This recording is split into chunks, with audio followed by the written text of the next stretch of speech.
रासो साहित्य। किसने किसको कैसे माना? शुक्ल ने रसायन से माना है, HP द्विवेदी ने रासक से माना है, तासी ने राजसूय से माना है, हिंदी शब्द सागर की भूमिका में शुक्ल ने रस से भी माना है, नंद दुलारी वाजपेयी, दशरथ शर्मा, नागरिक प्रचार सभा ने रास से माना है। अब देखें बीसलदेव रासो। बीसलदेव रासो कब लिखा गया था? नृपति नाल ने लिखा था 1155 में, सम्मत पूछे तो 1212, छंद है इसमें 125 हैं, माता प्रसाद गुप्त ने 128 माने हैं। शैली इसकी गय काव्य है, मुक्तक काव्य भी कहते हैं इसे। शैली पिंगल है, भाषा पूछी जाए तो डिंगल पिंगल, तो इसकी है पिंगल। यह इसमें 100 पृष्ठों की लिखित लघु ग्रंथ है। इसमें 12 मासा का वर्ण दिया गया है। 12 मासा शुरू होता है कार्तिक मास से। बीसलदेव रासो के वीर चरित्र का चित्रण है। सोमदेव द्वारा रचित संस्कृत नाटक ललित विग्रहराज में भी इसका वर्णन किया गया है। नेक्स्ट है पृथ्वीराज रासो। यह लिखा था चंद्रबरदाई ने। चंद्रबरदाई का जन्म 1168 में। यह भट्ट जाति के जगात गोत्र के लाहौर पाकिस्तान में जिनका जन्म हुआ था। प्रबंधात्मक श्रेणी की रचना है। यह महाकाव्य कहा गया है शुक्ल ने, और चंद्रबरदाई को महाकवि। पृथ्वीराज रासो को महाकाव्य और इसके लेखक को महाकवि। नरोत्तम दास स्वामी ने मुक्तक रचना कहा है इसे।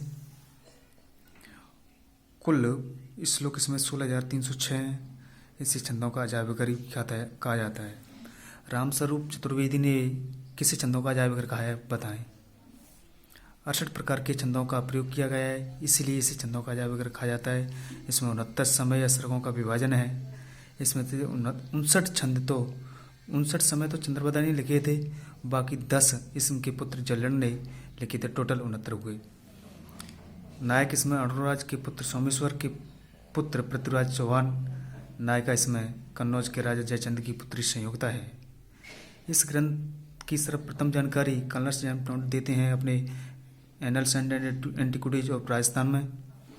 कर्नल जेम्स टोंट ने एक भाग को संयुक्ता के नाम से प्रकाशित करवाया था, बाकी शेष भाग पृथ्वीराज रासो के नाम से। आचार्य प्रसाद द्विवेदी इसको सुख सुखी संवाद कहते हैं। इसके 4 संस्करण हैं। इनमें से प्रमाणिक संस्करण प्रथम और चौथा है, जिसके चौथे संस्करण में 1300 छंद हैं। कितने हैं? 1300। इसका 20वां समय या सरग कहते हैं जिसे, उसमें पद्मावती का वर्ण है। प्रथम समय में आदि पर्व है।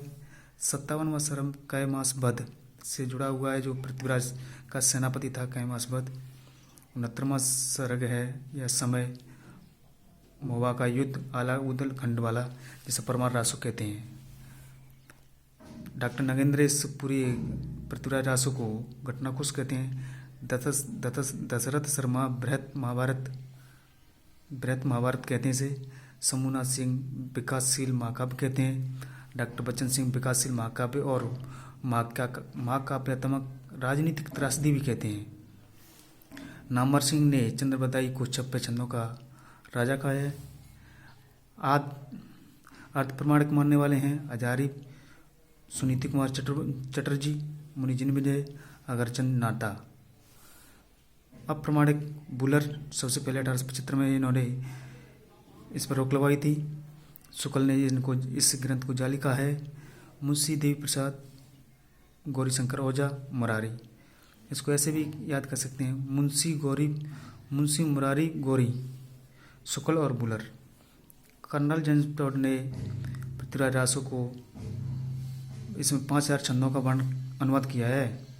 कर्नल जेम्स टोड ने इसके 5000 छंदों का अनुवाद किया है। अब है हम्मीर रासो यह सारंगधर की रचना है।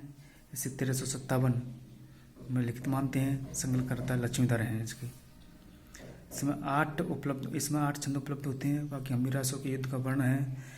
हम्मीर रासो अलाउद्दीन खिलजी अपभ्रंश काव्य की समाप्ति माना जाता है। यहाँ पर हम्मीर रासो लास्ट अपभ्रंश का काव्य। गौरीशंकर हीराचंद ओझा इसे अप्रमाणिक मानते हैं। शुक्ल हम्मीर रासो के एक दोहे को हिंदी साहित्य का रतन कहते हैं। मोस्ट है शुक्ल क्या कहते हैं? हिंदी साहित्य का रतन। राहुल संकीर्तन लेखक जज्जल को मानते हैं। परमार रासो 1230 में लिखा गया विक्रम संवत यह वीर रस काव्य शैली यह है इसमें। एक काव्य के गीत भी हैं। आषाढ़ और श्रावण मास वर्षा ऋतु में गाया जाने वाला प्रथम काव्य माना जाता है। यह ज़्यादातर यूपी उत्तराखंड में आला खंड के नाम से जानते हैं इसे। इसका प्रकाशन 1865 में फर्रुखाबाद के कलेक्टर चार्ल्स एलियट ने करवाया था। और किस नाम से करवाया था? परमाल रासू के नाम से। जबकि श्याम सुंदर दास ने नागरिक प्रचारणी सभा के द्वारा परमाल रासू नाम से करवाया था और फर्रुखाबाद के चार्ल्स एलियट ने इसे आला खंड के नाम से प्रकाशित करवाया था। HP द्विवेदी इसे अर्ध प्रमाणिक मानते हैं। ध्यान रखें 1865 में चार्ल्स एलियट ने इसे आला खंड के नाम से प्रकाशित करवाया था। श्याम सुंदर दास ने नागरिक प्रचारणी की काशी के द्वारा परमाल रासू नाम से 1919 में प्रकाशित करवाया था।